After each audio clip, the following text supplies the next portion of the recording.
така. Почвам. Започвай. 3 март, мир народа си добрува, 3 март, ние в България празнува. За всички ни това е светла дата, в този ден дошла е свободата. Цели 5 тревожни века, нашите деди водили борбата на лека с османли и зле.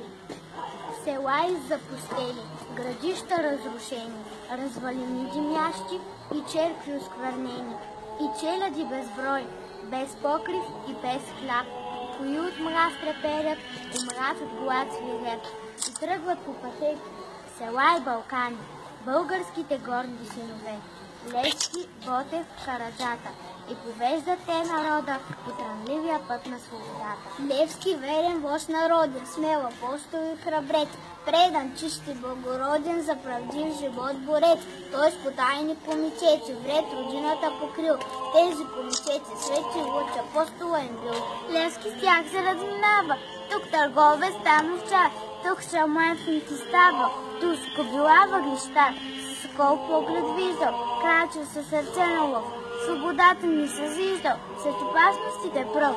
Горковато качета с Бенковски живяла на бунтски възстани, всеки българин с мъжко сърце и усечени турски тирани, как земята по тях се тресе. За лилеи ветри, черни ярости, за немелите в джамка гори, на у нас непокойна България, мъченически образ расти, и светът да ти слуша стръпнал, и векът да целуне прахът, на унес пред които отстъпва от руте на човешката смърт. Слава теб, че ти се удържа до крайност и бори се в пушек и падна с сияйност, че борбата черна и пред турски гнев издигна високо твоя свирен лев.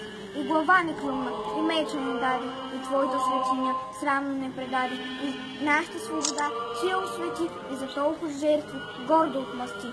Има на Балкана връх един голям, нашият вековен враг, сразен е там. Снегът на шипка пак е светъл, владее пълна тишина, Балканът само е свидетел на очумялата война. Там се е поляла, свикнало с какъв, там стои на стража шипченския лъв. Китки наберете и стаете да накичете с китки шипченския връх. Знамето се вей отново величаво, знамето развяно в боевете. Ние, внуците, стоим пред него прави, пред героите се стои с шапка снети.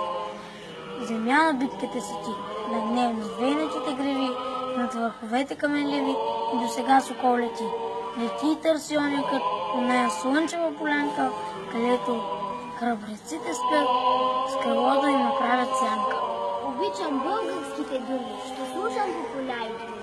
Обичам хубавите песни и приказките ни чудесни. Слушам как шумят реките, възъмнива и пирина, аз чувам моята родина. Земя на мъжите си и безумци се издига, за всяка майска чешуга, която ден небето тежи.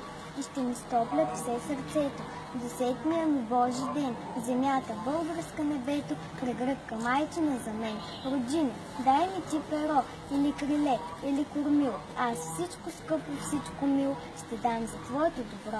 На край света да отпътувам, към тебе пак ще се стремя и даже в своя сън ще чувам как диша родната земя. По домът наш, помни тогава!